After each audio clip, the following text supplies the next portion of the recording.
ToonamiGAF. Wasting every Saturday night together. Only Toonami. Welcome to the ToonamiGAF Recap Podcast cast thingy. Blah. Blah. Let that part out, too. First ToonamiGAF podcast. I'm your maybe host, 789 Shadow. We have here today, why don't we introduce ourselves? Starting with Fracture. Yes, I am Waxer. How do you spell I'm that? actually Rax on forwards.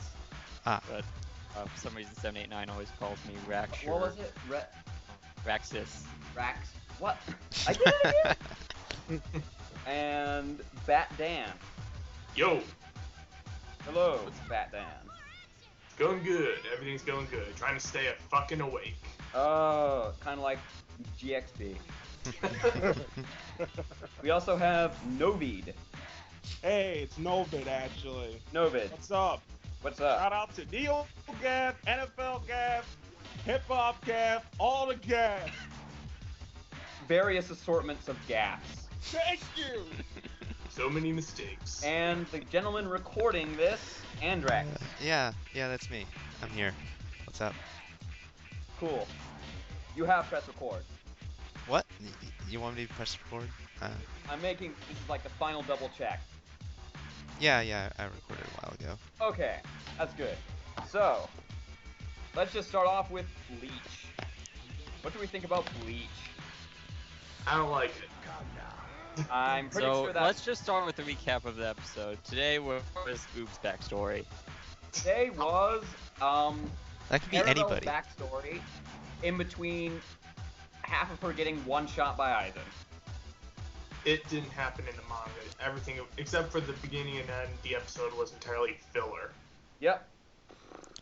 Yeah. Of course, So- you could argue that Bleach itself is filler. Just the whole show. What do we put at the start of our block? Pacing aside, Fill it. I was just watching the episode. It kind of, what's the point? Because it's the origin stories of all these characters, several of which are already dead, Not dead. Manga spoilers, they're not dead. but Hmm. it doesn't build anything. It's in just the kind of like, story. why is it there? I mean, like if this were in the manga, we'd have just seen those three characters. They'd earlier been completely destroyed, I might add, by old man genocide. And here's Harabelle getting one shot. And so if this was the manga and they put this in, what would be the point? There would be no point. It's kind of like retroactive. Maybe we should kind of try to make them cry for the characters who nobody cares about. Oops. Oops. That is just so sweet writing, man. I mean, it wasn't really a thrilling episode in terms of action. The animation was okay, I suppose. The Well, weirdest they part, didn't have to animate mouths. yeah, the weirdest part is I that forgot about that. anything. had no mouths, and this is like the easiest episode to animate and probably the easiest to dub because you didn't have to mess It's kind of like the creation of this episode is one day a random animator said, I don't feel like drawing mouths.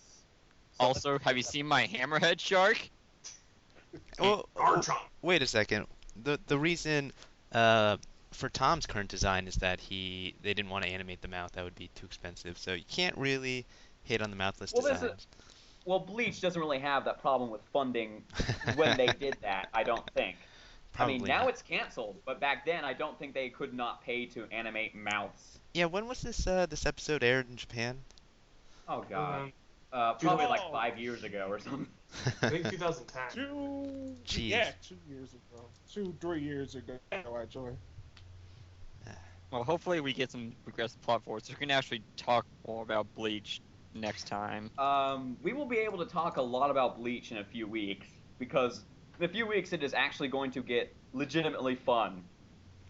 Melody Oh, of the thanks. Wild Dance. Thank you, Lord Aizen, but he will do things, and they will be amazing things. Since when are you under the impression that anything will happen? Yeah. Aizen. Since when are we under the impression that any of this actually happened ever? Whoa. Aizen, I'm so strong. I don't even know why I hired you. In fact, this kind of makes the whole 90 episodes worthless. Sorry Literally, about that. he renders the entire series since Soul Society filler. Not a he could have just killed every single person. That might be the Instead, he had to most go gather all these evil people, thing. and we had to fight them for God knows how many episodes. Most evil thing. He made And he us didn't wait even through use them. this. He doesn't just troll the characters. He trolls you. The audience. Making He us go trolls through all everyone. that is the most evil thing any anime villain has ever done. So we might have to recognize that. Make Aizen. I don't know. Is it any worse than Naraku? We'll get to all that soon enough. Aizen is a I don't poor know. I man's don't even know Naraku. how many of us actually watched Inuyasha. I haven't watched it since the first week. Really? We'll talk about Inuyasha when we get to it. Well, that is pretty moving late. on to, we should probably move on. Do we to, have anything else to say about Bleach? It was boring. It exists. Okay. Naruto. More flashbacks. God. This- the weird thing, this is in the manga too. Oh, It's yeah, it's just in the this manga. unnecessary flashback, and it's I can say about Naruto, it does not. That is, you're getting what you get in the manga. Those flashbacks are all there. What it says on the tin. Even if you do not give a shit about this little kid, this little goddamn brat, It you're will be getting an unimportant in literally less than 5 episodes. Yeah, it's not like it's Konohamaru or anything. I mean, he actually sticks around He will for a literally while. exist only to cameo far later in the series. It's not like, say, One Piece, where the flashbacks are important. One Piece doesn't, like, if it's like a major story flashback, its only purpose is to make you cry like a bitch. that Yeah. repeat it 20 billion times. But, you know, But he's still selling that money. I mean, he's still selling, you know. It works. Those types of flashbacks work, you know. Emotional. Not to, yeah, it's very emotional when he gets rescued by Luffy from Nun Piece. If you ever watched the Karibo's version of that episode, Kaiser or whatever his name was, I don't give a fuck, he was played by the guy who did Luffy in Nun Piece, where he's basically just a deranged Sean Connery. they also taste great. Yeah, Oh, those kids also Jesus. tasted great. Huh? Hungry? I think that was linked in Grab the a thread a few sticker. weeks ago. It was pretty funny. Oh, that stuff was pretty good. It's like he took all of his creativity from Yu-Gi-Oh! Abridged to Naruto Abridged. Hmm Ninja Bridge. Ninja Bridge. Ninja Do Bridge. you mind if my girlfriend helps build this bridge? And I kind of get, people were pointing out that why do they even need the bridge? Which why- never is why- more like, explained. It Why never, do they need Kazuna to build the bridge? why do they? I mean, it kind of this. I will And not going just into a break- spoilers for the later. This does kind of set the Naruto into motion, which is good. But the bridge and most of the characters never come up again.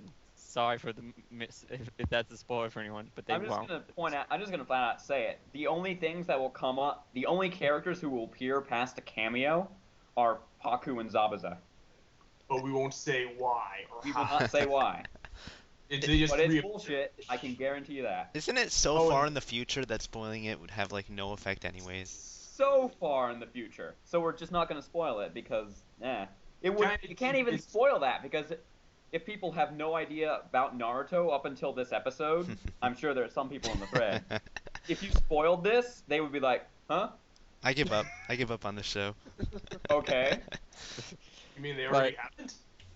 Just going back and analyzing the episode, the only things that is Naruto still training, fighting a tree, and the very weird relationship with him and Sasuke is starting to build.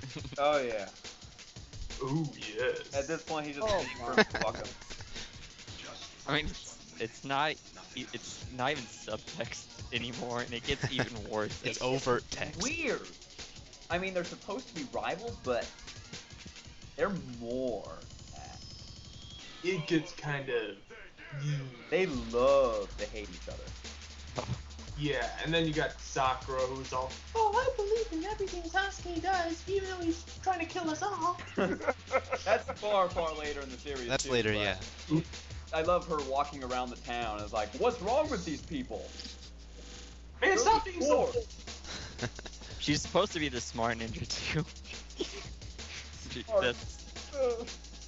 That was like her one gold star she has, and it quickly gets peeled away. She can climb a tree without her hands. I'd actually forgotten Two that seconds part. longer than the other Soccer guys is can. disqualified because I didn't say go. Oh, and she kicked some pervert pickpocket or something. I think they blew their uncut budget on that one shot. Well, that's all the uncut for the series. It should be noted that in the original manga, the fisherman had his arms cut off when he was crucified. Oh yeah, they Right. just tied his Is that stump. anime at all? Like, or did they censor that in the anime Well, for when both? you see it in the episode, it's kind of like you can see rough outlines of his arms, but they're in shadow, so you can't tell how badly they've been penciled in. Oh. Wait, I so know the they, original Japanese that's like a anime. Crucifix thing going on with them. Yeah, they added the arms to the original anime. I don't know about the Japanese version, but I know in the manga his arms are cut off, and somehow he's still alive. But I think in the cut version, his arms were to his sides. In the uncut version, it's the crucifix, and in the manga, they're actually cut off. yeah, I also don't think they had the Hammer Bros in the manga. Yeah, They just went straight to the execution. Ow, my freedom! Well, we'll get to the hammer soon. And I love how the whole story takes place while they're eating dinner. Yep. And Yuki. Damn. And then Wait. Inari was left with nobody to love him. Well, what about nobody to love him? Oh, don't forget Naruto and Sasuke competitively puke. Oh God! I can shoot better than you. That's a good message to send to kids. Not both Bleach and Naruto are just kind of their episodes are just kind of there because they're both technically filler episodes until we get to the actual action of the next Well, episodes. They're not filler as in they're all there in the manga, but are they filler in the manga? Probably. Well, Naruto's is filler in the manga. Well, Bleach was filler. Pure 100% unadulterated filler. I mean, I don't really care until we get to the actual fight on the bridge. That's where it actually starts kind of getting good. And then the Chunin exam is really good. Rock But Lee. I'll actually We'll get defend to the death, the quality of part 1 of Naruto over part 2. We'll get to that. Yeah, we'll get to that in 5 years. If Adult Swim Retrospective. ever gets the rights to Shippuden. I don't think it's that bad. Last stuff. Well, I think again, it is we that bad. can't really discuss because we've agreed beforehand that we're going to avoid as much spoilers as possible. Yeah. But I just wanted to kind of sum up that episode. And I think, I mean, it's not a very substantial episode, so we kind of ran out of things to talk It's about. an entire episode to give you backstory on characters who exist for 10 episodes. It's really. It does, if anything, the episode does set a backstory for a character you will meet later, very shortly. Which character? It doesn't really pay off at all. I'm gonna spoil that. I can't even remember which character you're talking about. We'll find out. I'll let you know when we get to it. It's probably not gonna be too long, anyways. So in this arc then. I'm So guessing.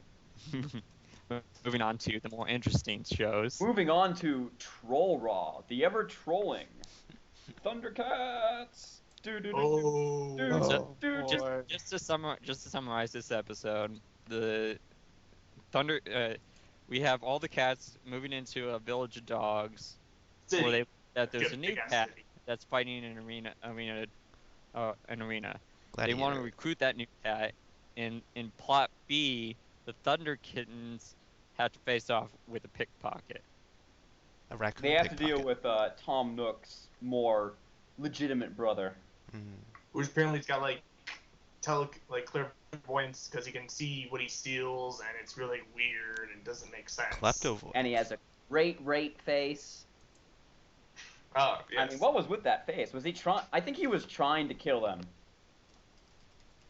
Yeah, probably. Yeah, like he didn't bet on them succeeding, but he bet on them getting killed trying. And then they just killed those guys. Yes, those 3 dogs they stole from. Well, actually, I think one of them survived, but the other 2 maybe. How could you possibly survive that? Oh. I remember one of the dogs got his back broken.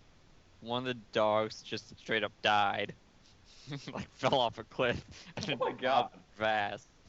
And then there was a dog in Naruto that got thrown in the ocean. Did he actually? No, that dog swam to shore and just left the kid to drown like everybody Wouldn't there else. be a disclaimer for the PTA that no dogs were harmed during the following 3 shows or some bullshit like that? That episode is almost entirely the setup for the final troll.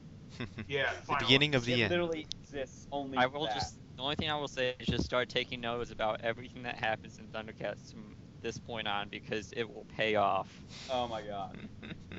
and this is yet another. Does Rocket Raccoon even come back? He does. There's a whole episode. Oh shit. No. Fuck! But Be careful. there, in this episode,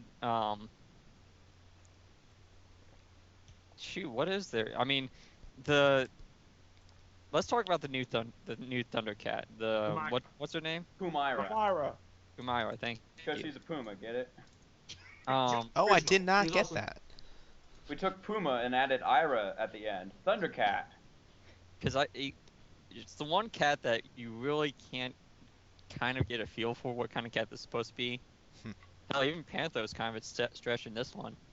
What is Panthro? He's a panther. No, he's not. He looks nothing like anything. Well, He's a big blue muscle dude with a tail and kind of like an Ambrose Burnside haircut. and stretchy arms. Yeah, and I he actually wanted to make him look like a samurai, actually. That's what they did for the design. Huh. But we wound up with Jet from Cowboy Bebop. About to say, it looks like We wound up with Jet. That's pretty much it. That's what happened, man. Right down to the blind eye. But that's what happens. You know, these designers these days, you know, they kind of like, you know, go through the progression of saying, use my artwork, or say like, you know, I'm inspired by this particular artwork or this particular character, and it's not totally copying, but too much inspiration, and it kind of falls apart. You know what I'm saying? It's not like the hunger, the drive that some of these other artists have. I'm just saying, though, concerning Panther's look. I just want to bring up that this is yet another cartoon that does a gladiator arena storyline. And I just want to ask, can't these cartoons get beyond Thunderdome? never. I don't think they can. I don't think we'll ever I get don't think beyond the Man, Thunderdome. I mean, But Never they're mind. Symbiotic still Titan using hasn't White had Glove never. for shows on other networks. I mean, once you have a certain aspect or meme that works in the past, they'll continue to use it until it can't be used no more. That's the way things work, though. Well, at least Symbiotic Titan never had the chance to do an episode like that. Why'd Well, you to say be that? fair, just to take the little tangent, the Green Lantern series did a really good Gladiator episode just recently. I just did Megas XLR back when it was on. Oh, Megas XLR had the ultimate battle episode, dome episode. Bruce Campbell was the announcer. Damn. Damn. That was. Ah. Magnanimous. So there's also a forced history between Panthro and that one dog. Yes, because tragedy or something. because I have to have motivation. That's kind of the theme of the night. Yes, very tragic. They're kind of like, the crowd is screaming for blood, and then they're like, we're not going to fight each other. And they're like, aw, that's cute. Let them live.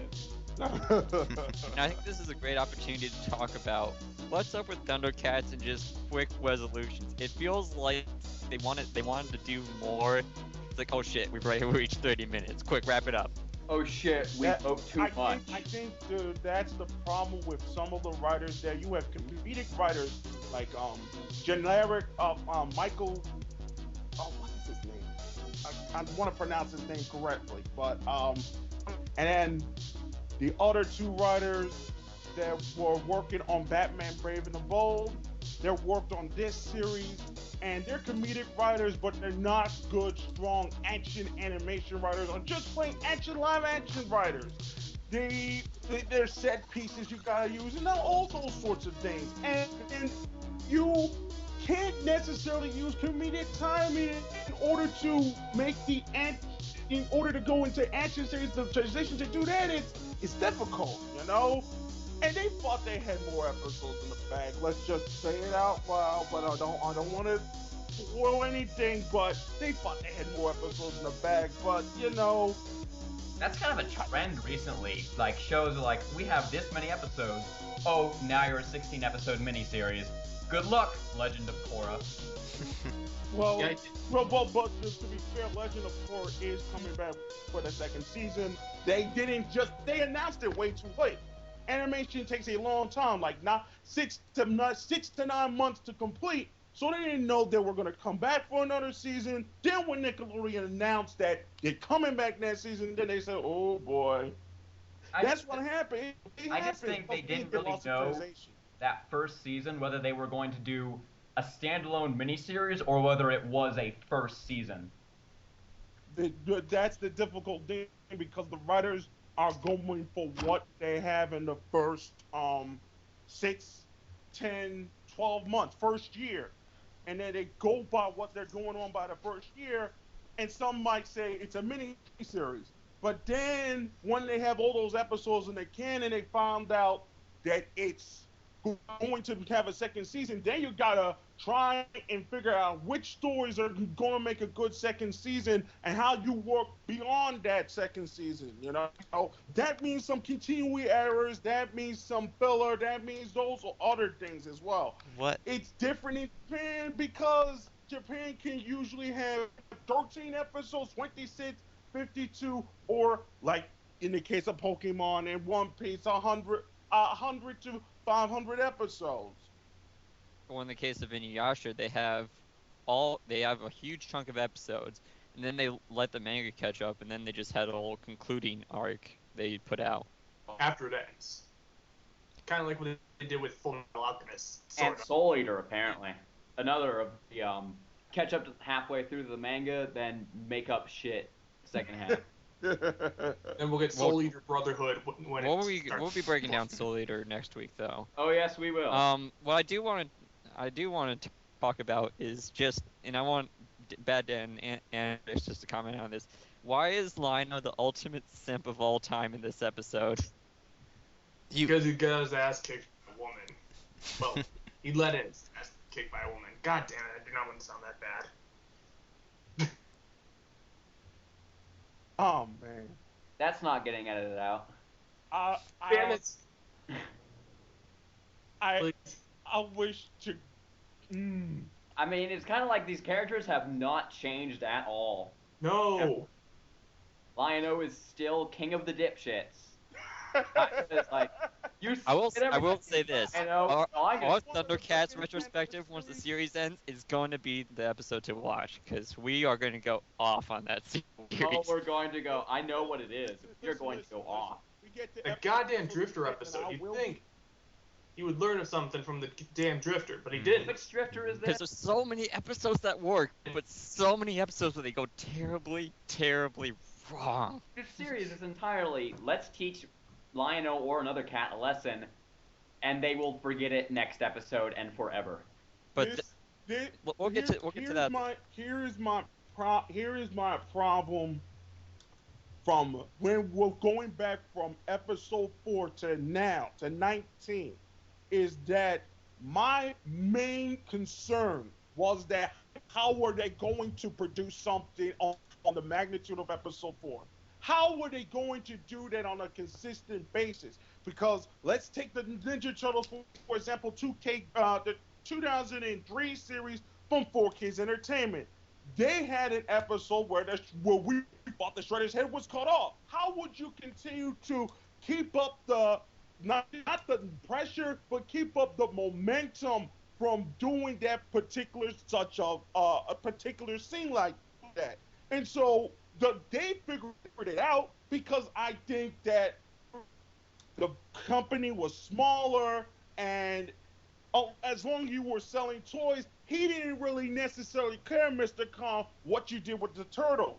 As long as you kept the things rolling, and it kept things rolling, they were able to make sure that they will continue to keep the momentum going. With the Thundercats, some people say, oh, we're ready to continue this series. Oh, we're going to make it longer. All this, all that. They keep promising, but they're not producing. And then you have other people trying to, sabotage them in a way. So, unfortunately, it's like, they thought they were going to do something bigger. They said, okay, we're going to leave it behind. I'm going to tell the bigger story soon. And he never got a chance to do it because sabotage happens in the industry. We'll talk plenty, and we'll have plenty to talk about in Thundercats in the upcoming weeks. But yeah, that's right. the next episode is one we're going to actually be able to talk all about. We want to talk about the good and the bad. Samurai 7. A salute to Samurai 7. It's over. Yes. It's over. Those who have died, and there are no more sold wife jokes to be made. Kurosawa will stop spinning in his grave. Oh, we probably got. They could have powered all of Japan with all that spinning. So who here has actually seen the Samurai 7 completely in Seventh Samurai, the Akira Kurosawa 1954 movie?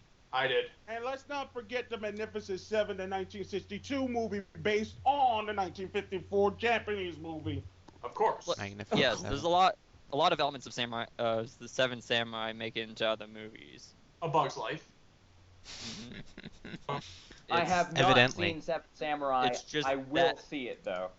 It's Yeah. just one of those movies. It's an all-time classic, and that's what you see. Once you see it, you see all the elements that carries over into other movies. Mhm. And then we have Samurai 7, which is not an all-time Which is classic. Gonzo has clone babies and sold wives. And Gonzo gonna Gonzo. And Emperors in Jars. Damn. So let's And clones. let's start where it went right, and we'll have plenty to talk about in the bad. I feel Honestly, when it stuck to the script, I feel, me personally, I loved the way they wrote most of the character deaths, with the exception of Gorobei. But my favorite is I'm drawing a blank on his name, the Machine Samurai. Kikucho, who is my favorite in the movies, got an epic send off in the movie, and he got an epic send off here. This was basically Christopher Sabat's show. Yeah, he stole the show. It is kind of like, here we are in the recording studio. Hey, is Chris in yet? No. Well, we can't do anything. This is the Christopher Sabat is a giant robot Kukichiyo show. I mean, most of the voice actors do well for what they've got. You have Ukio, who is delightfully metrosexual, and Heihachi really wants to live. And Kyuzo barely talks. I still cannot believe that Sonny Strait is able to make both the voices of Kyuzo and Usopp come out of his mouth. That is some fucking range. It's impressive. When they actually have an animation budget, it does look good. I love the capital crashing, and basically when the animation looks like the last two episodes, it's great. Yeah, the fight scenes when animated well were beautiful. Despite the fact that everything is made of butter. Episode 6, where oh my God, the animation's all janky and weird, and everything's off. The party. Not just that though, it pops up at random locations. I remember Ukio was watching number 2 samurai fight, and it looked like a third grader had made this action scene. There was also this one scene after Gorbei's death where Kiku or somebody is like sitting on the river banks of a river, and Heihachi comes up behind it, but I'm like, oh my god, the poorly animated worm people got Heihachi. He's just kind of standing behind there, kind of like disheveled and like mummified. Really weird. So yeah, that tendency for the animation to just kind of go, whoop, we don't have any money anymore. Here's the line art. It kind of makes me wonder if they had a better direction with the show and not had so many giant robot bandits, maybe they could actually afford to have more consistent animation. Especially when they try to merge the CG and the traditional animation, and it just jars so horribly. It looks awful. Japan isn't known for their CGI except for a few companies. They're not known for it. It's still bad then. It's worse now, if you can believe that. It's worse now. I can. It's just that there's only a few good companies in Japan that can actually make good CGI, because most of the good CGI is either in France or Pixar. France. Yeah. Yeah, What's France. The show also got, like, they, for some reason, I don't know why, they said this should be 26 episodes, because really the story could only hold 13. And the rest of it was just complete ridiculous bullshit, like the underground city and emperors in a jar. Sold wives. Which that did happen that is in the movie, but the sold wife dies in the movie. And it's not as dramatic. He doesn't have this weird, like, horribly acted breakdown. It's not make an entire running gag that we use too much here in the movie. No, we don't do that here in the movie. But it kind of draws, like, there's things that they actually take from the movie and then they make a whole plot lines, and they obviously can't do it. And one of them is the romance, which builds in the movie spectacularly. And in here, it's just painful to watch. The romance in the movie does have a dark ending to it, but it works. It builds up. You see it go through the movie. But here, it's like, what the fuck just happened? I also feel like after they protect Kana Village from the bandits, then they just have like multiple episodes of nothing, of just jack shit. It builds Kyo's villain or something, and then Kanbei almost gets executed, but we know he doesn't because he doesn't die in the movie. And then they get the sold wife back, and it's like 5 episodes before they get the 100 sold wife back to the Emperor. Village. It just drags a lot. There's just a lot of padding. This really needed to be a lot shorter. It needed to be 13 episodes, not 26. Because that would have been good. Yeah, the whole point was just protecting Kana Village, and there's a lot of good anime out there that is just 13 episodes. If they just know what to edit and how to manage the budget, they could have probably pushed it a little bit further. And of course, a shorter series would have majorly helped the animation because the same amount of money basically to spend on a lot less episodes. That's not really how it works with Gonzo, though. To be fair, Gonzo did make the 13-episode Helsing series, and that was terrible. That was terrible. That's what I'm thinking. Whenever somebody says Gonzo, that's what I think of. Gonzo, when they existed, only did good work if you paid them a lot of money. That's the only thing they were good ad agency animators. What good things did they do?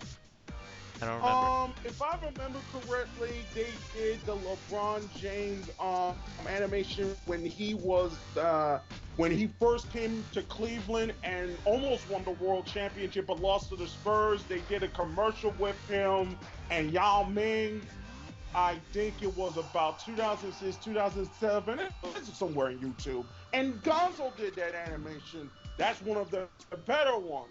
Of course, when it comes to these long-range series, when it comes to these series, they have to do 13 episodes of whatnot. They weren't that good. They were way better earlier.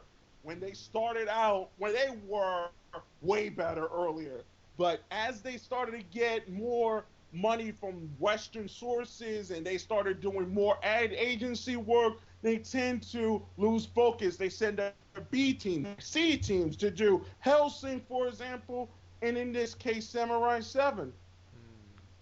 This is the Hellsing that Takahata abridges like once every year, right? No, that's Ultimate. That's a different Hellsing cartoon.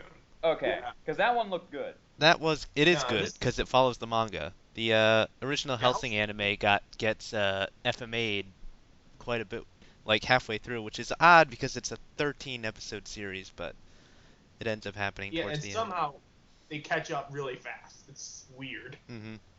And they introduce this awful new villain. It's awful. It's Gonzo. It's Gonzo at its worst. Instead of being from the point of view of Alucard, it's from the point of Circe's view, or Police Girl, or whatever her name is. Right. I thought that And was it's like Kitty Police Girl.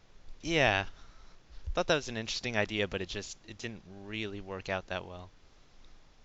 yeah, Well, she is kind of the you know, the protagonist like figure instead of like the protagonist being, you know, Hellsing or Alucard. I mean, who is like just a ancient vampire. You get the random normal person brought into this strange world, and that's the standard protagonist, right? Right. She's like the Yeah. audience stand-in, kinda.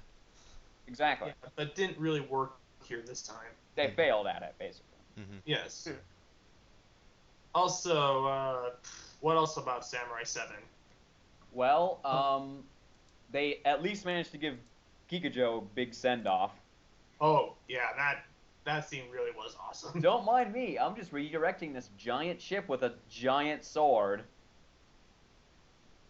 I don't even know what he did, though, because I couldn't tell with all the animation. I think he like tried to cut it in half, and he blew up because all that's left was his boots. He did die with his boots on. Things exploded at the end. Yeah. They Basically. exploded and not at Kana Village. Everybody wins. And they all sing with some pretty terrible animation. Yep. And terrible The singing. singing was in the movie.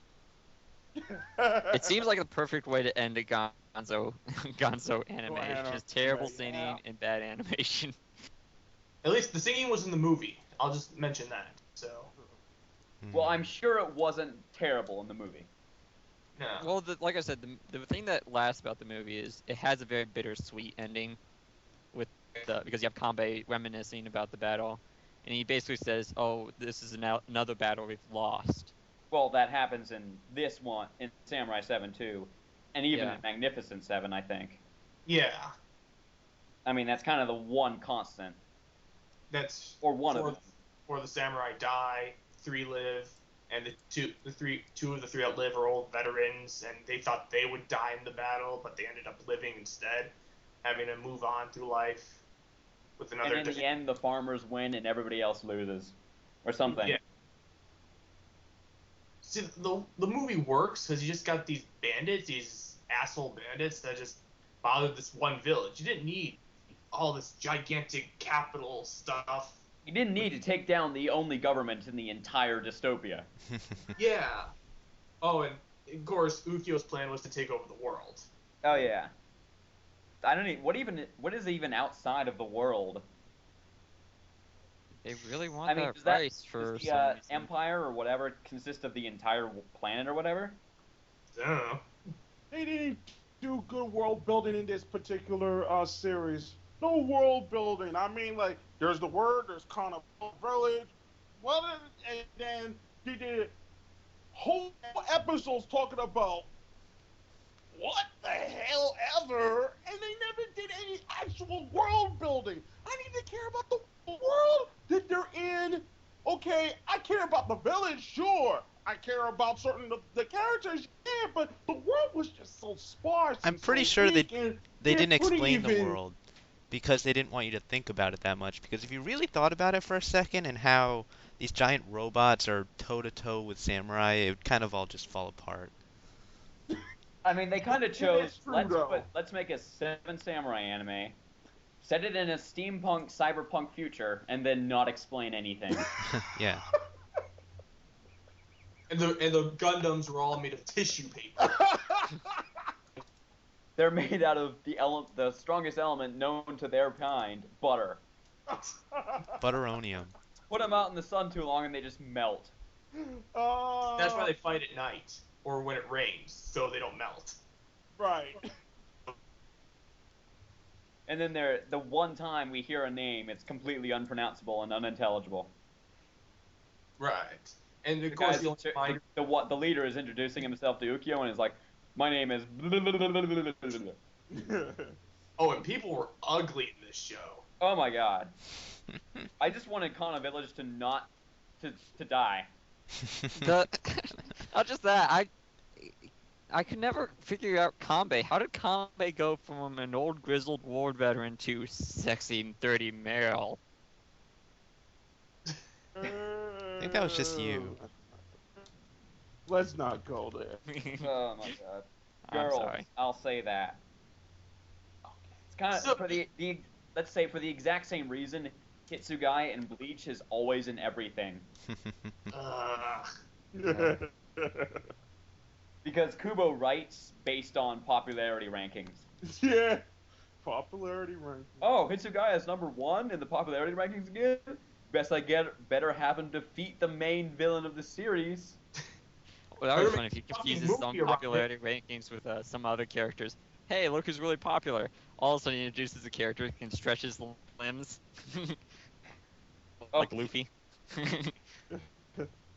Of course, in a setting where fighting consists entirely of swords, that may not be a good idea. Oh, and let's make an entire fucking movie about Hitsugaya, because I'm sure. They actually did that. Yeah. There's a fucking Hitsugaya movie. God help us if they do another Bleach movie on Toonami. Oh, I would just want to see it for the reactions. Hellverse is probably the next one they're gonna do. Because that was the last one. Just not gonna say anything. Just not gonna say anything. Oh man. I Anything imagine. else about Samurai 7? No, I'm let's stop sorry, talking about it. yeah. No. It's done. We're We done. can move We're on ready. to We're so Soul ready Eater next done week. with Samurai 7. Yeah. It's We're just done. kind of like, okay, that existed. Goodbye. Nope. Go watch the movie. So much better. Criterion Collection. Criterion Collection. Anime ever existed. Time for the Hammer. The Hammer! Yeah. Hammer. Yeah. That's it for anime time. Everybody in a row, just go the hammer. Yeah. The Hammer. Yeah. I'm not Aw. gonna do that. Yeah! Andrex. No. Come on. I am pooping this party. I'm party pooper. He's pooping this hammer. I'm still depressed over Octus, okay? You guys don't know what's Yeah. in my soul. They're literally carrying around the body of their dead friend. I know, God, Jenny is such a. It's kind of funny. We were talking about just all the shows on Toonami, and they were just saying shonen, and then they have a kids show that's actually ironically probably the most adult show on here besides. It's for kids. And it's just, it's not only did they kill a main character last episode, but they stay dead, which is really unheard of for kid shows. This show is really violent in a lot of places. I Oh, do not believe anymore that it was canceled because of toys, and that I instead think it was entirely canceled because Cartoon Network is like, okay, Gendy, fuck this shit, stop it. I We think can't deal with your shit anymore. Go work at Sony and make movies about Dracula. Go make Hotel Transylvania and it winds up on being the hope that success. you may be able to get funding for Samurai Jack movie, Oh, that which would we be- all know is not actually going to happen. Ever. I hope it does. Oh, I'm just glad that Jenny's found success in the Sony business because he does all these great shows for Toonami, and Cartoon they Network. never seem to be able to Cartoon Network, and they never seem to have been able to capitalize it because I think it did fairly well in the ratings if I recall correctly. They just never. Well, let's get the No. history right here. Cartoon Network did okay by Gendy. I mean, he did many seasons of Dexter's Lab and Powerpuff Girls, You and only even did 2.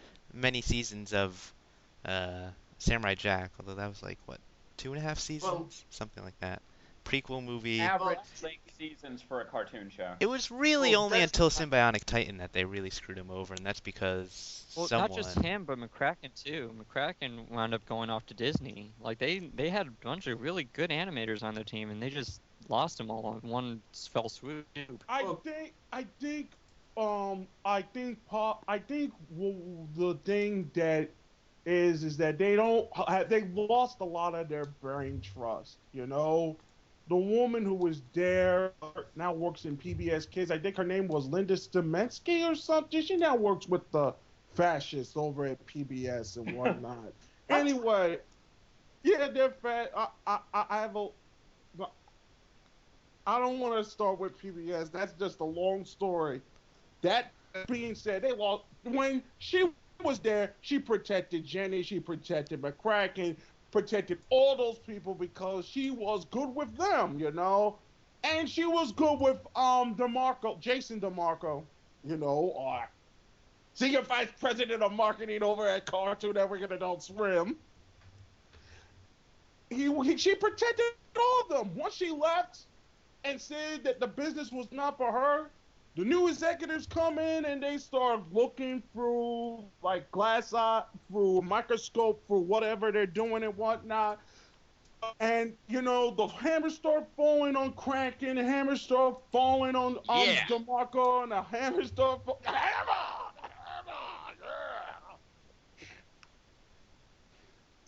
hammer, it just cascaded, and then you reach a point where okay.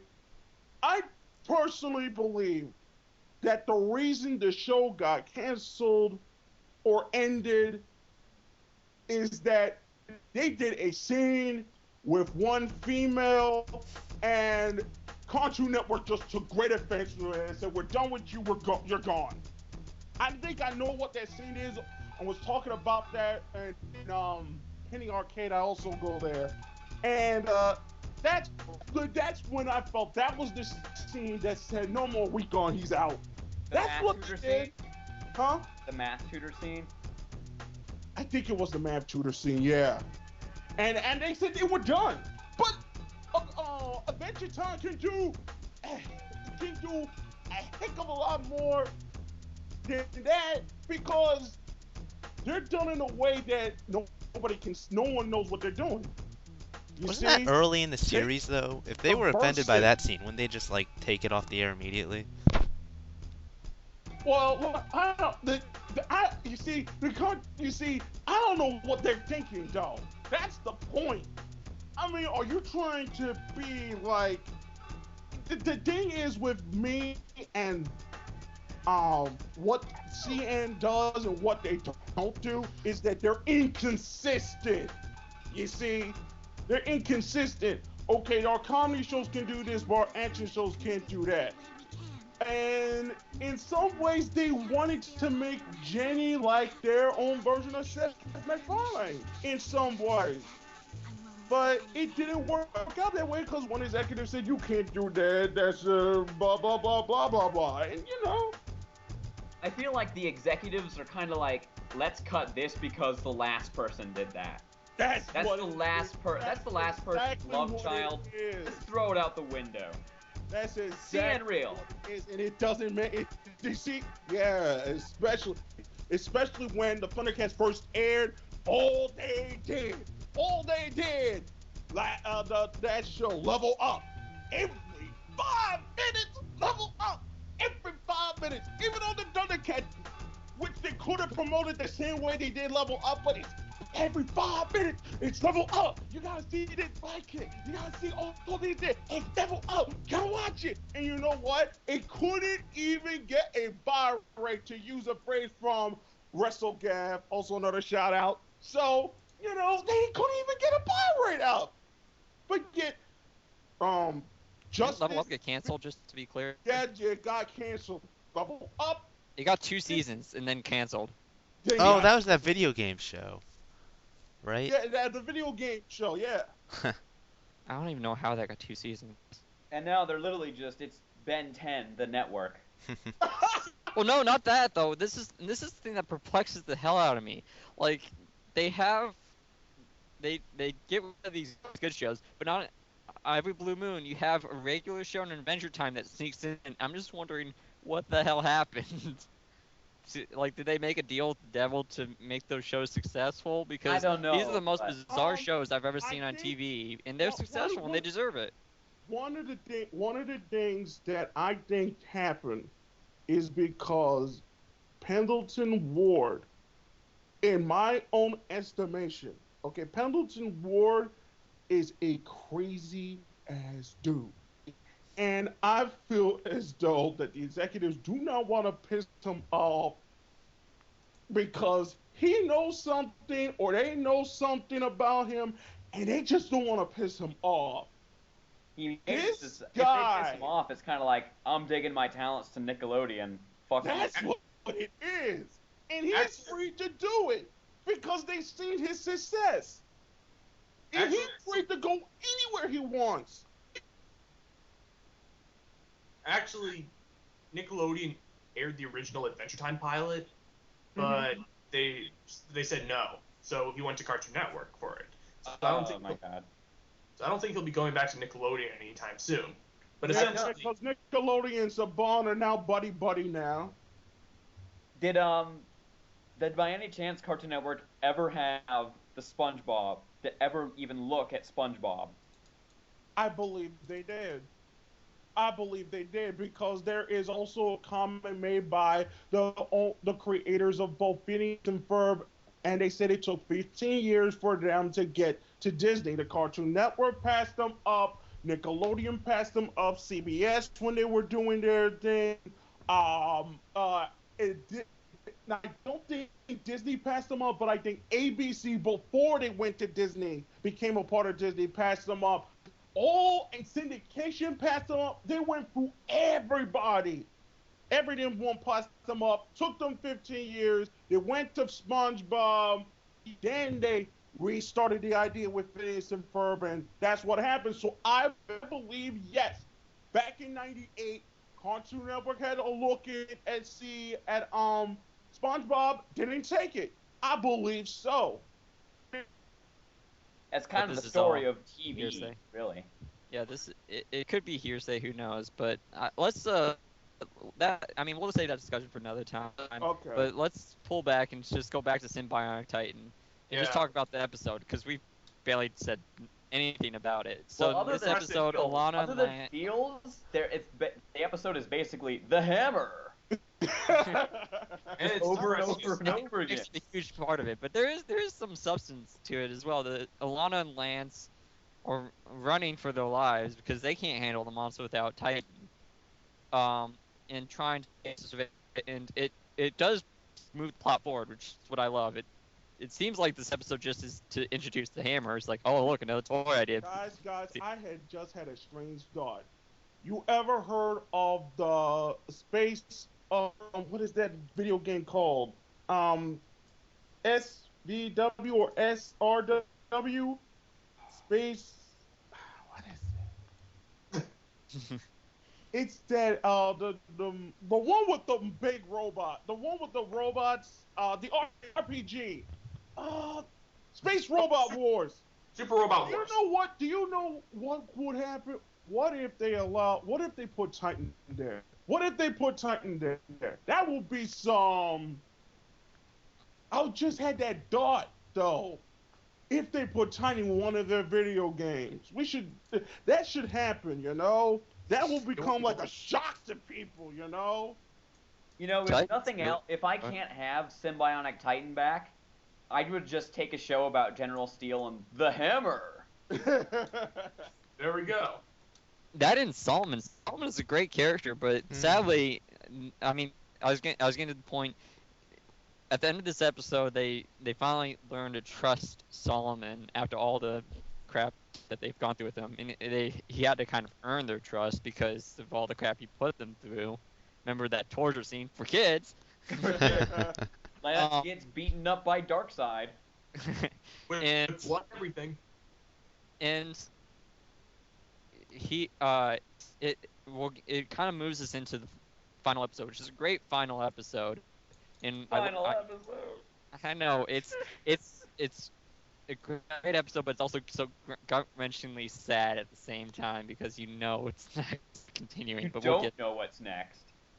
Yeah, we'll get to we'll get discuss to it next on in a retrospective when Symbionic Titan does its finale.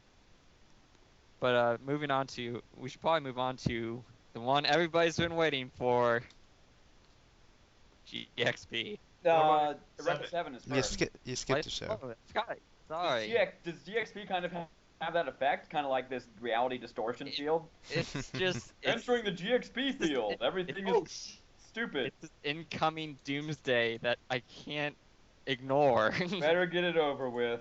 Same as But Eureka 7 is first, and there are fields, I guess. It was a pretty good episode. It wasn't bad. I mean, Plot-wise, though, anybody want to sum up the plot? there are colorful clouds. People hide in those clouds. They hug in midair. Holland is a douche. That is basically. I just gave you a recap of Eureka 7. The entire show. A more detailed one would be Renton and Eureka basically have a miscommunication. So Renton comes back to the Gecko and Eureka has leaves just the Gecko left. at the same time. And it's just to get them getting them to meet up again. But it's not just that, but it's a big move to the series. It moves the series forward a lot because this is why I love the Beam Saga. Holland stops being such a dick. He's still a dick when Renton comes back, but that gets sorted out a little later. He's just intolerable right now. Mm. It's just kind of like Holland get squished by the hammer. And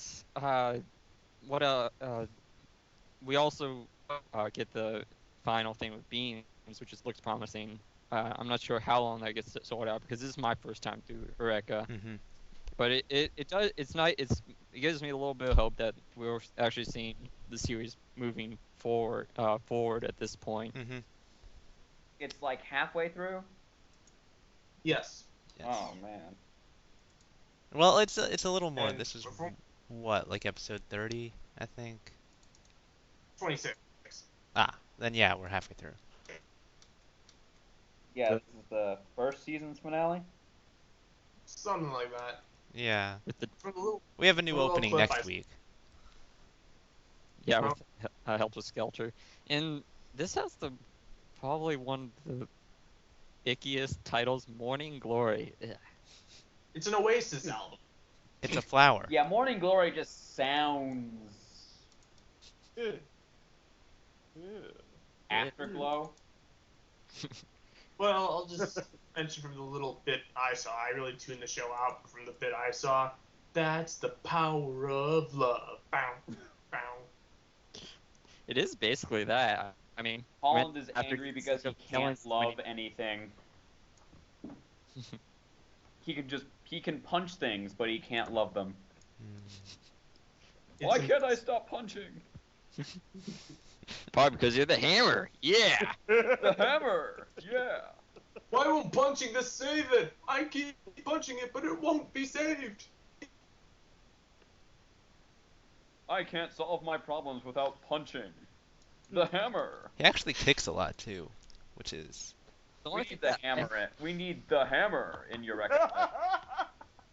the only problem I had with this episode of Eureka 7 is Renton goes around saving everyone at the end of the episode by disarming them so that nobody could fight, which makes no sense because you know he's going to probably have to wind up killing them in the long run. So... Has he already forgotten there's people in those robots? no, which is why it's cutting all the arms off and whatnot. I actually don't remember if he actually starts killing people again. It's been a while. We'll find out, but it seems like it's going to be inevitable with Beams got any form. And Beams is... I mean, how can you kill that man? He smells like a man! This is the smell of a man. Just gonna stand there looking pretty, or are you gonna Yeah, I think Beam and Ray are probably dead. I'm on a horse. Ray goes a little I won't spoil it, but yeah, stuff happens. Yeah. So, shit goes down. which I look forward to. But like I said, it is a promising first episode to get the plot moving again, which was kind of stagnating up to that point. But it's nice to see shit finally happening in Eureka 7. Things are occurring. Unlike Tenchi Muyo GXP, where nothing fucking happens. Nothing ever happens. Well, stuff happens, just stuff that makes you want to go take a shower immediately afterwards. This is where I tuned out, so I have no idea what's gonna happen going forth. So basically, a new harem member, it's a little girl, it's creepy. Does the Oh, whole- good. Oh my. What's That's up, the whole FBI? But I know it's you're okay watching because she's now. 200, right? Like, yeah, she's a lot older than she looks. She's like 2,000 years old or something. Doesn't matter because she calls him Big Brother all the time. Yes, that annoying trope. Oni-chan! Pretty much. Thankfully, they don't go that far. But the English Not version as, is just not as as bad. bad as a Kurosaki-kun. Kurosaki-kun! I will murder Orihime. Just, like I said, I was just trying to talk about GXP. So let's rip this. Let's rip this episode into one. And So, the good thing about it is the cabin appeared. Fuku. Yeah, cabins are cute. That is until they turn into. Oh, Aaron. so there's a furry in the harem now. No, Again. it's an animal. There always was a Tiny furry in animal. the harem. There was a fake fake furry. A But this- trap furry, if you Shout out might say. Yeah, where the Fuku turns into an actual harm in the middle of the series for no reason. But she does turn to a little girl, furry little girl, and it's creepy as hell. Yep. Sorry. Was that a spoiler? No, that's Tenchi Muyo. Tenchi Muyo. That's just for people watching at home. There are several Tenchi series: Tenchi Muyo, Tenchi Universe, Tenchi GXP, and Tenchi in Tokyo. Wasn't one of those a movie though? Right. Tenchi in Tokyo is not a movie, right? No, it was a television series. Hmm. There's tons of Tenchi movies too, but let's get this out of the way. This movie is aimed at 13-year-old boys. This show. The show. The show, because it's all women that have no desirable characteristics whatsoever. Except that they have boobs. Besides, they're insanely hot, chasing after this one guy who is has incredible bad luck, Supposedly. and This is is kind of an informed attribute at this point. Oh, this guy has such bad luck. Look at all the hot women who want his dick. Yeah, it's around that point my suspension of disbelief just snapped. it's I'm like, really? Come on. This kid's a dweeb. It's the genre. I mean, this show goes farther with it than most other shows, but it's basically part of the course. Yeah, I know the genre exists, and it's probably worse, but this is pretty horrible. Oh, it when is the series definitely. started.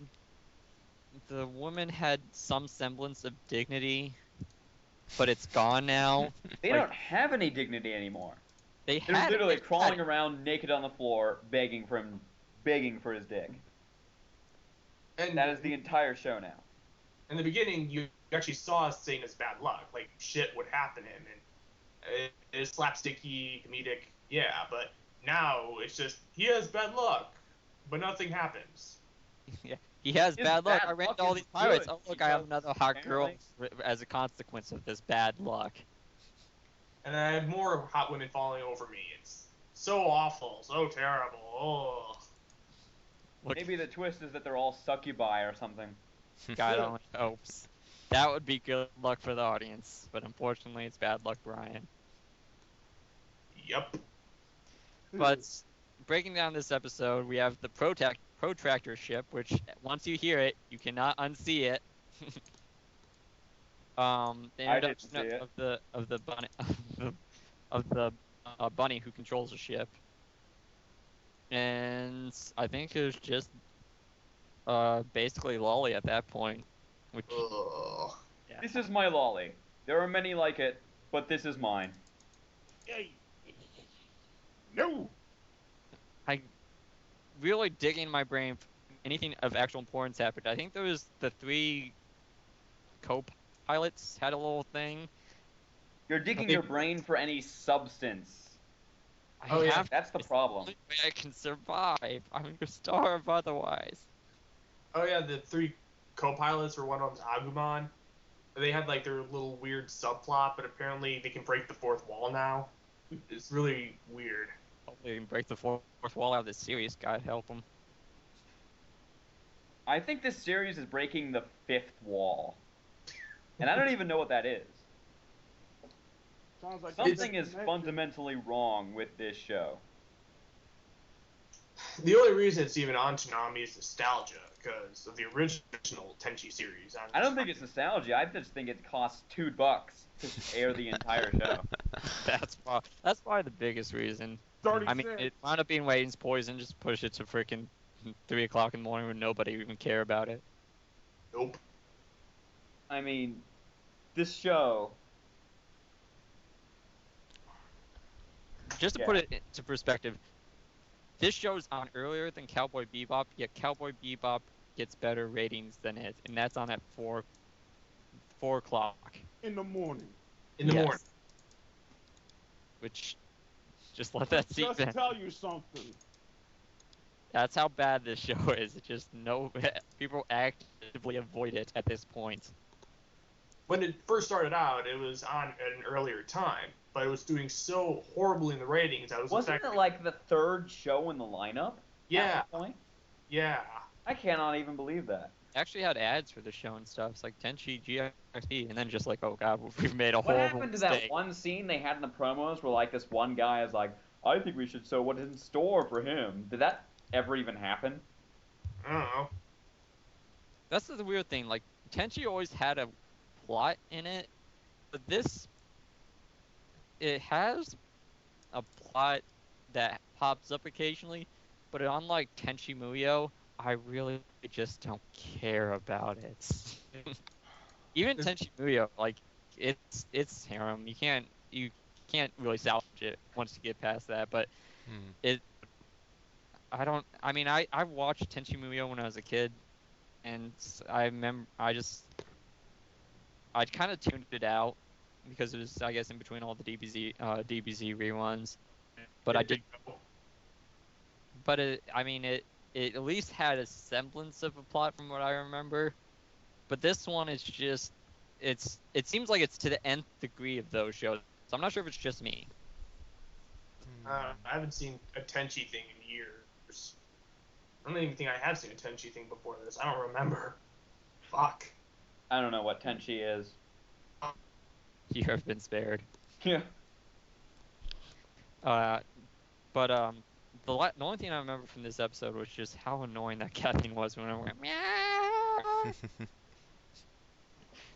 Made me want to just stick something sharp in my eardrums.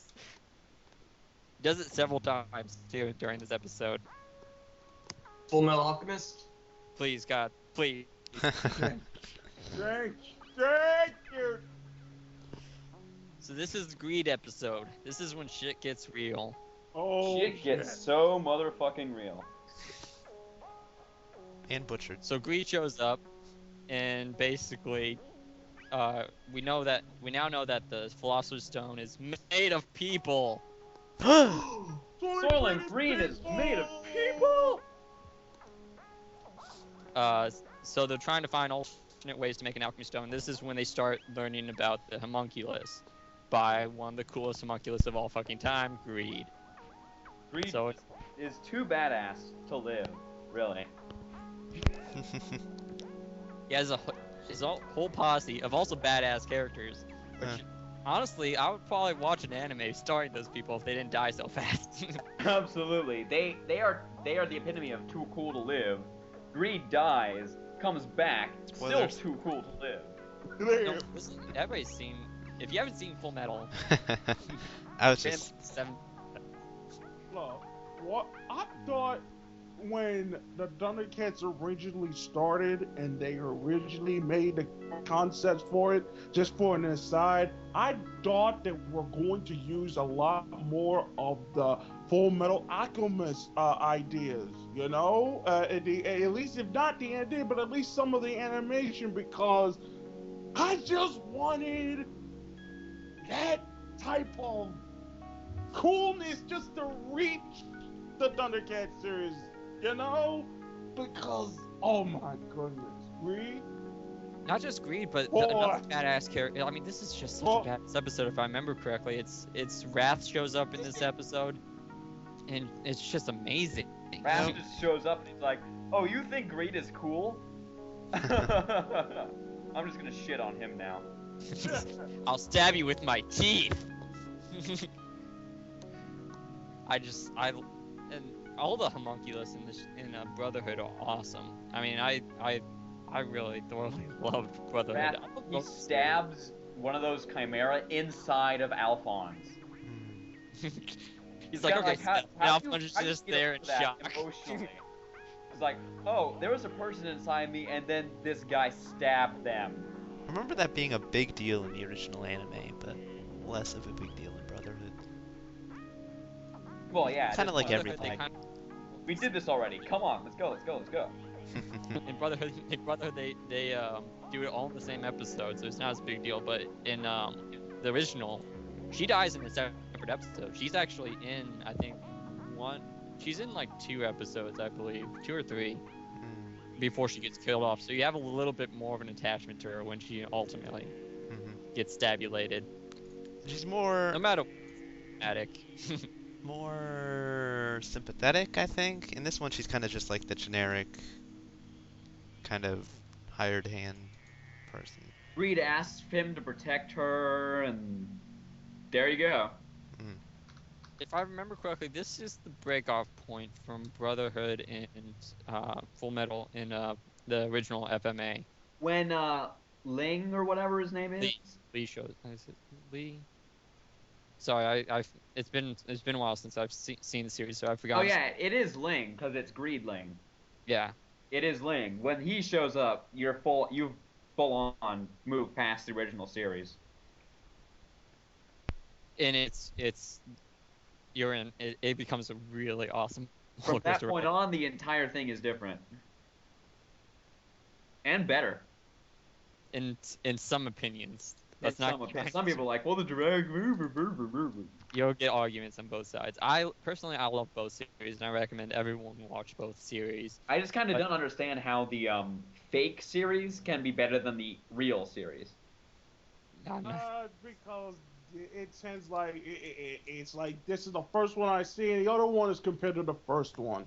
They compare it too easily to the first one, where I said I considered that an experimental, and when she was about to finish the manga, which they got it very close to the end by the time she finished her manga to finish the series, I consider the other one the actual series. So I consider Full Metal Alchemist, the first series, be the experimental one, the new series, the one that came before, after it, Brotherhood, the real series, the one that's closely fit to the manga. So it's just difference, in opinion. But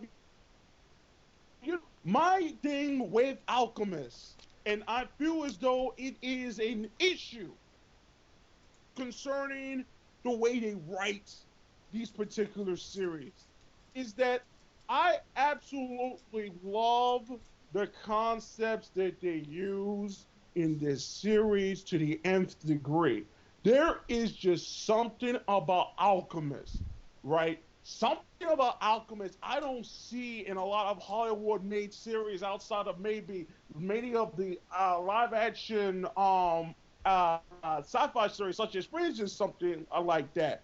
But these concepts are so absolutely beautiful. There's some of it are Gnostic in origin. Some of it is based in the Passion plays that both Lewis and Tolkien used to talk about. These aspects are so beautiful. Just an aside, because this being the first podcast and all. But when we see this, and when I see the Thundercats, And when I was saying before, and we see something like Samurai 7 or GP or GXP for Tenchi, I'm like, this is written by a woman who knows her stuff. The rest are written by men who, like, got in the industry, made money, and do like that. And it's like they do that to just make more money. They just don't care.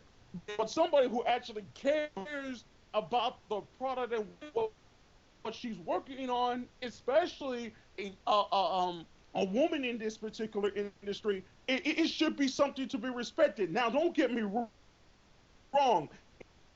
Inuyasha is done by a woman, okay? But at times, she also goes to do the same things the men do, She says she don't care about these things and whatnot, and she tends to be lazy. Not necessarily lazy, indifferent, I don't want people to be indifferent because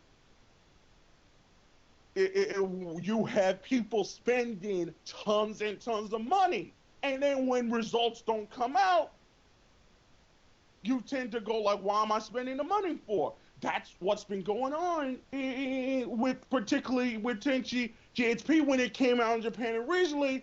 We were going through this whole thing, the transition phase between what we had before GHP, and what we have after. So they were in a transition period. And Sailor Moon was still popular, and Dragon Ball Z was still on, I believe, at that time. And those transition phases happen. But people got to start caring because you're spending a lot of money, And it's just, I just feel as though in the back of my mind, the way they canceled the Thundercats and the way the treatment of how they treated Alchemist, I just wish our Brotherhood, some of that passion, some of that feeling was transferred into these other series. That's all. Okay, so Speaking of passionate series, Cowboy Bebop. We got unfortunately, since Andrex is recording this, we're on his schedule, so we have 15 minutes for the last two shows. Go. T-minus 15 minutes. T-minus 15 minutes. I'll just comment that I think the only reason the first FMA gets so much love is, nostalgia. Yeah. True. I was about to say that. I would really like to go into that, but we don't have the time to go into into that argument. There's plenty of time to Just talk about FMA. 5 minutes about Cowboy Bebop. Yeah, Cowboy Bebop, let's go. It's the best anime ever. Next show. What episodes aired? What episodes were airing? The one with the crazy child who wasn't really a child killer. Episodes 5 and 6. Yeah. That's what they were. What was the first one they I was showed? surprised. I mean, the thing I love about Cowboy Bebop is it's one of those shows you watch and you don't know if the main character is going to survive, even if it's something as early as episode 6. And the child killer episode is one of those episodes where Spike could probably die at that moment. Right. When It's Faye, just that- I was thinking about that. When Faye says, you're not coming back, so I'm saying goodbye, I was like, well, if they're the first time they're airing the show in Japan, 15, 20 years ago, I guess. What were those people thinking? Because they didn't. I mean, not even Ed has been introduced yet, right? So they haven't even assembled the real main 4 characters. Anything could happen. Spike could have, this could have been his send-off. It's just, I wonder what they were thinking back then when they first watched this show. It's very interesting. Yeah. That's one of the ways. They didn't have a lot of the stuff they do now, but with Twitter and all that, but it would have been interesting. I think the series, the way it was set up and produced, it was such an experimental zeitgeist, if you may call it. It's very experimental, but then again, it's such like a masterstroke in anime execution.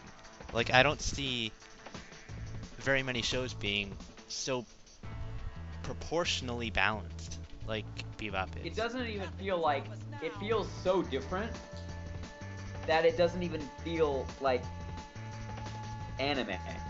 Yeah. I But it's still think- like typically anime in some Hold ways. on. No? I think one of the reasons why I tend to get angry at ToonamiGAF when they were talking about all this cuteness and all these other things, because a lot of and why I tend to support JoJo as an aside, I try to support JoJo as much as I can because these are the same people who did this particular type of work. You know, I feel as though that Cowboy Bebop should be the standard. One of the standards, mind you. There's many different standards anime should reach, especially in Japan. Okay? One of the things I believe Cowboy Bebop should inspire people to do is that they shouldn't be going into these whole things about medicating a whole generation, a whole generation of otakus back over there. They shouldn't be medicating them because all I see with these particular shows in Japan that came out, with the exception of 10 or so in the last 5 or so years, maybe more like and the last 6 in the last 3.5 years, is that it's a form of medication. You know, it's not. Bebop is not medication. It actually makes you think, and it actually makes you care about these characters. But all the rest of like this medication for your feelings, medication for your sexual worries and desires, medication for this. I don't want to be medicated. It's like a form of Prozac, and I don't want Prozac. We know the dangers of Prozac. Okay, and I don't want Prozac. I want Cowboy Bebop. I want JoJo. Sometimes I want Dragon Ball Z. Sometimes Naruto. That sort of thing. And the other people just don't get that. Especially when Mr. DeMarco made a comment on Twitter saying that both Cartoon Network and Adult Swim are the only people in the United States that ever cared about anime. And I said, that's why he's my bro for life. Fuck the haters and fuck the followers like Crunchyroll. And he agreed and he retweeted my post. I mean, other people have tried. Other networks. Nickelodeon's kind of trying. It's very hit and miss. I mean, even Toonami didn't last forever. Anime just kind of petered out in America. Seemed like. Like the kids who made the anime boom grew up, and then the next group of kids weren't into that. Yeah. They also grew up into the internet age where piracy was rampant, so they couldn't really buy the DVDs. Those that did release the DVDs, at least. And this led to the shuttering of the anime companies and why we won't see Gundam for any time soon, because of it's just a new age. But it's also partially the industry's, not everyone in the industry's fault, but I want to point out just the 4Kids factor, which for a long time was anime for kids, and it ruins a lot of. But can you call it anime? Yeah, that's a very good question at that point. Here's a thing that people need to realize about 4Kids, okay? And I understand people's points concerning about what 4Kids edited and what 4Kids didn't edit. I understand that argument is over. I disagree with them on many points about these things because they had different groups dubbing these shows. Because they weren't a large company, but they had 5 or 6 people dubbing different shows. So there will be a difference between say what is his name? Shaman King from One Piece. There would have been a difference. There's a difference between even Ultimate Muscle from Shaman King from One Piece. That being said though, the biggest problem I have with the arguments between 4Kids, Crunchyroll, and all that is that how can Crunchyroll be honest with me? And this is why somewhat DeMarco agreed with me. How can Crunchyroll say they are the vanguard of the industry when they started out in the whole pirating thing, which everybody complained about, okay? And not only they started, not only they started that, they were funded by people who destroyed the American industry in the process as well. Bedrock is owned by one of the senator's families. I don't remember the senator's name. I think his name was Rockefeller, J. Rockefeller. John Rockefeller Jr. or something? Yeah, Senator Rockefeller from the racist state in the Union, West Virginia. I think we're getting off on a couple different tangents here simultaneously. We may be off on 500 tangents. Yeah. We'll tighten this up. We'll tighten this up in a few podcasts. Yes, we will. This is the first. Inuyasha. Let's go. Stuff happened. Well, Something about Inuyasha. We've finished the Noraku episodes, and here's the problem with Inuyasha. It goes into filler hell really fast. I don't know if you could call it filler hell if the point of the show is kind of fillery. I mean, I think it was always meant to be this kind of like episodic adventure series. Whereas, oh no, the MacGuffin shattered into 2 million MacGuffin shards. Yeah. I mean, you can't really expect everything to move the we have all core the plot MacGuffin over. shards. Oops, it broke. There's still Again. so many females who still love this show, even though this show has not aired a new episode in almost 2.5 years. Wow. I can't believe... Huh? They finished the series. I know, I mean in the United States. It hasn't aired yet. Well, But They're people, in finale. How big is the Inuyasha fan base still in the U.S.? Probably It's not not. the Still big. It's still big. It draws good ratings on Toonami. I think it's like It's kind of like a proto Naruto or whatever. In a way. I know that the final act airs on Neon Alley if you got a PS3. I don't have it Neon Alley because I don't know why Viz is delaying. I don't know why Viz is delaying it. If Viz is why Viz delaying airing the final episode? I mean, why put it on the? I have a PS3 right here. I'm downstairs. I have the PS3 here. Why are they delaying it? If it's still getting the ratings. Is the final act dubbed? Wait it out. See what's happening. Yeah, it's dubbed. By the original people? Yeah, they finished dubbing it. Yeah, but I don't know why they're waiting for it to air on Toonami. I don't know. Well, they have to get through the original series first, I would imagine. Yeah. Which actually won't be that long. That was my theory. Like, sorry, I keep on confusing you two. Toonami wants to go through the original series first, and then they're going to announce the final act. They don't want to just start in the middle of anything. Yeah, I think you're right. Especially since the final act is only 26 episodes. It's like they would air it, and... Yeah, they can just replace the old animes and just... Once they get through... How many episodes is the first part? Like 167. So that's like, That's 2 years about. 80 weeks? Yeah. It's a lot. Not much when they double it up. That whole 2 episodes a week part, and then they'll do 26 episodes of final act. I think they'll make a big deal out of that whenever they do it. Holy shit, Inuyasha! New Inuyasha. I mean, if they made a big deal out of Bleach coming back after like a 10-week hiatus, I mean, come on, Inuyasha's been with them for forever. I mean, God, that was painful. It's like at least Bleach is always new things to riff track. But when it's kind of like old things you've already seen before to riff tracks, yeah, not good.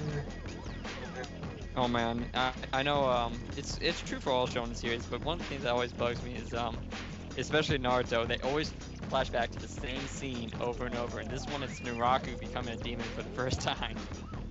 And just in case you forgot. And Kyukyo firing the arrow at Inuyasha. Don't forget that. Hey guys, did you know Naruto wants to become the Hokage? Luffy really wants to become the king of the pirates. Well, they don't flash back. He just says that all the fucking time. That's true. What does that Just even to offset that entail? part, Like, there's is there very- like a monarchy or something? And No, he it becomes. basically means he gets to the world of One Piece is set up kind of like it funnels everybody into a line, and at the end of that line is One Piece, the treasure, and if you get that, you're king of the pirates. I But was there's like re- all sorts of obstacles. Like there's a huge obstacle only the king himself knew how to get, because apparently it's a very difficult island to get to, which is why in the 24 years since his death, nobody has Like, gotten. ironically, the closest they've ever come geographically to the One Piece is the beginning of when they first got to the Grand Line. Because the way it's set up is that the only way to get into the Grand Line without specific technology is to go up this mountain from any one of the four seas, and it goes you back into the beginning of the Grand Line, and then you have to go around the entire fucking world. So is this like Waterworld, where it's like completely water with a couple islands? Literally, the planet. We'll talk about One Piece and other Toonami Perspectives shows, but later. But we have 5 minutes to wrap up. Okay, 5 minutes. All right.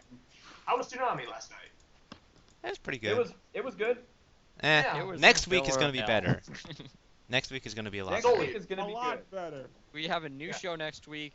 Titans ending. We could do Titan retrospective. I mean, I was actually kind of surprised you wanted to do it now because it was all we had to talk about really was Samurai 7. And I know nobody really wanted to talk about that. It was okay, I guess. But yeah, we'll talk about Cinematic Titan next week, as well as Soul Eater. Soul Holy, Eater. I can't wait to see that. I know nothing about it. I'm gonna binge the manga this week, see what happens. I'm not going to do It that. don't- I only know the second opening, which is Alright. freaking awesome. The first openings, I love the first opening. The first opening's pretty good too, I guess. But we'll as far as the current episodes, I know it's a lot of waiting for most of the shows because we start to get into little lulls with the shows. Naruto's going to pick back up in a couple weeks. I think. Well, It Zabuza does tend to pick returns up next a lot week. Naruto's gonna kind of pick up and then stay picked up for a long time. Yeah, and that's good. And Until then we get some filler help. Well, that's like we'll get, 2 I'm years sure from we'll now. talk about that. Yeah, we'll talk about that eventually. That's And- 2 years down the line. Bleach is gonna pick up at least for one episode. Bleach is gonna go all over the fucking place. Let's not kid ourselves. if it's going the way we think it's going. Thundercats is going to troll the fuck. Thundercats. Well, let's not kid ourselves. Thundercats at this point is just an entertaining train wreck. It's going to happen. We know it's going to happen. We love getting Just trolled, so we destroyed. tune in. Just to laugh. Titan. I'm gonna start playing my tiny little fiddle for it right now. 'cause World's smallest violin. We're gonna discuss the episodes for the repeats. I would Yeah, hope so. Maybe. And we'll especially in the retrospective, it'd be nice to do little breakdowns of each episode. Especially when we start if we do another podcast to kind of gather our thoughts and break down each episode of a show and then kind of end on a retrospective. That's how I envisioned it. We should script this shit. Oh yeah.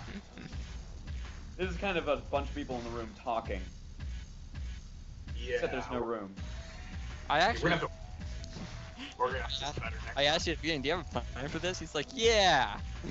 Nope. Well, I had a plan so much as here is the list of episodes that aired last night. There you go. But next week I may have a plan. I may not.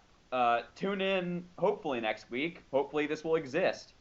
For the first ToonamiGAF podcast, I'm 789 Shadow. I'm Raxus. I'm Batman. I'm Novid. I'm Andrex. I'm the Hammer. Yeah. Yeah. Hammer. Yeah. And that joke has been thoroughly run And into Good the night. ground. Then that's it. Let's cut this off now. We can never beat that. Good night, everybody. Well, this is the end, beautiful friends. What's here? After more than 11 years, this is Toonami's final broadcast. What's here? It's been a lot of fun, and we'd like to thank each and every one of you who've made this journey with us. What's here? Toonami wouldn't have been anything without you. They have to find them. Hopefully, we've left you with some good memories. So, until we meet again, stay gold.